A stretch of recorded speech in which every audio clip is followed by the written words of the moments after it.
So, CincinnatiJungle.com posted an article today about Lou, let's say his last name correctly, Anarumo.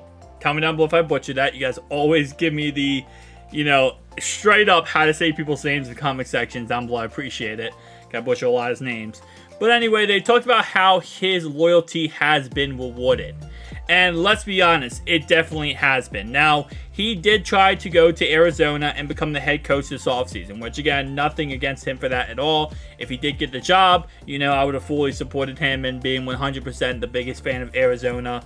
Also, not obviously Bengals #1, but Arizona would have also been on my top 5 list on teams to support because, they just got themselves a real stud in Lou here as their head coaching job. But they decided instead, because they didn't want to win and they decided that they didn't want to be great, they went with Eagles defense coordinator Jonathan Gannon instead, claiming that Lou did not have the it about him to be head coach. Which, to be honest, I digress. Nonetheless, though, the mad scientist, let's be honest, has been very much rewarded for him coming back to Cincinnati. First 3 picks, Myles Murphy, an amazing edge rusher who can be a rotational piece on any area on defense. Even at the linebacker position, he even claims he could cover for Pete's sake. Literally an amazing edge rusher. Number 2, a really top-end speed cornerback who can cover, tackle, run support, pass coverage, anything you need him to do. And then also a strong safety in Jordan Battle who can also do all the above too. So absolutely, rewarded our man Lou for coming back and gave the mad scientist all new equipment. Even after losing Jesse Bates and Von Bell, gave him all new just everything. Even brought back Jermaine Pratt. So this article talks about that, and it kind of highlights some, words that Lou said during some of the press conferences. So starting off right away, after all the Thursday and Friday night craziness action, and even Saturday where we got DJ, a strong safety, was a lot of offense the third day, but still got a strong safety and a punter. Lou said, "I think I'm done." Which, to be honest, let's be honest. It's hard to say anything else but that. When you're a defense coordinator, and yes, you lost 2 key players, don't get me wrong, and even Lou said himself that it was going to be a dark day if Jesse Bates and Von Bell left. But at the end of the day, he got some decent weapons in return for that. So, with that being said, though, let's go ahead and read this part of the article because I think it really highlights an important thing. So, the selection of Myles Murphy, who ran 4.5 40-yard dash and recorded 18.5 sacks, marks the first time the Bengals have drafted defensive linemen in the first round since they took Justin Smith with the 4th overall pick in 2001 NFL Draft. Like Smith, who finished 8.5 sacks his rookie season despite missing the first game, Myles Murphy is expected to make an immediate impact. "Oh, he'll be in a rotation right away," Lou said in a news conference at the end of the draft. "We'll play a ton of the defensive line, so he'll jump right in and back up Hubbard and Hendrickson. And, like I said, in the mix with those guys. He'll be in the 3rd hour rush package or whatever else we come up with there. I'm looking forward to getting him going right away." Unlike Smith, who missed all the preseason and the regular season game due to protracted contract negotiations, Myles Murphy will get ready to go right away. He'll just be a bright-eyed guy that loves football.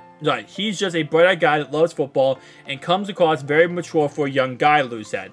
"We like that. When it comes to crunch times, those type of players like that, they will always be able to stand up and rise in those biggest moments in big games and playoff games and things like that.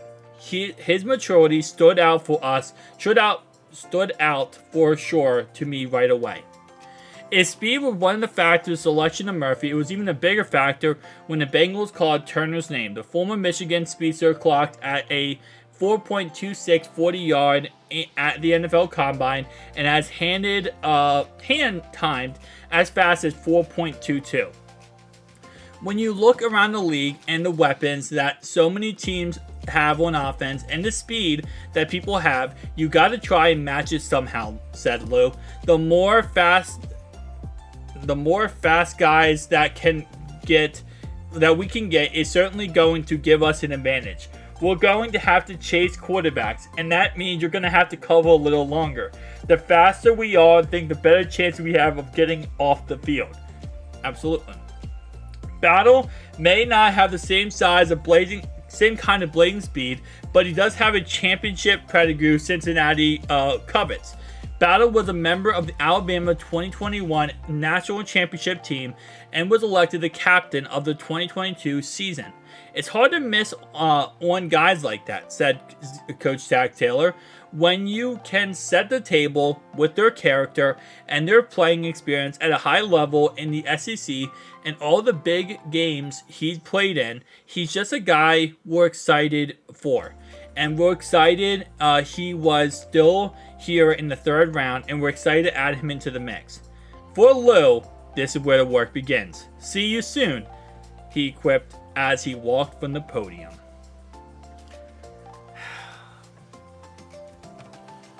This is going to be, in my opinion, one of the most dangerous defenses this year. This is going to be, in my opinion, the top 5 defense this year. Last year, he finished 28th against getting after the quarterback. This year, it's going to be top 5. Especially with Myles Murphy as a rotational piece. Joseph Asai said he's going to be ready to come back mid-training camp, ready and healthy, ready to play again.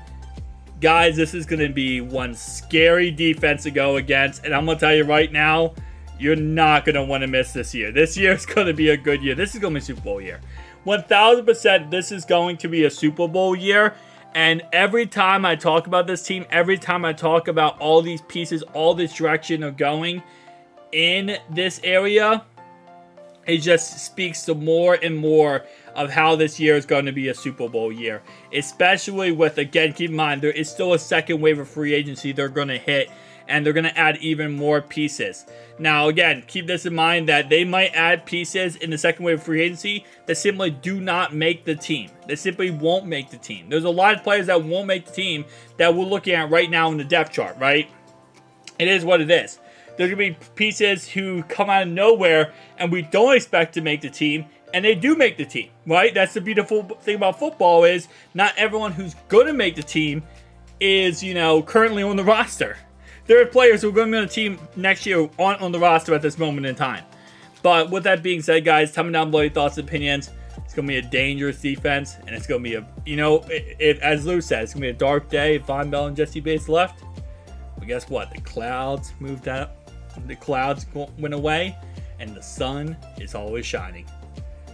As Eric Berry said when he got diagnosed with cancer, he said, just because it's a cloudy day doesn't mean the sun's still not shining. Peace out, guys.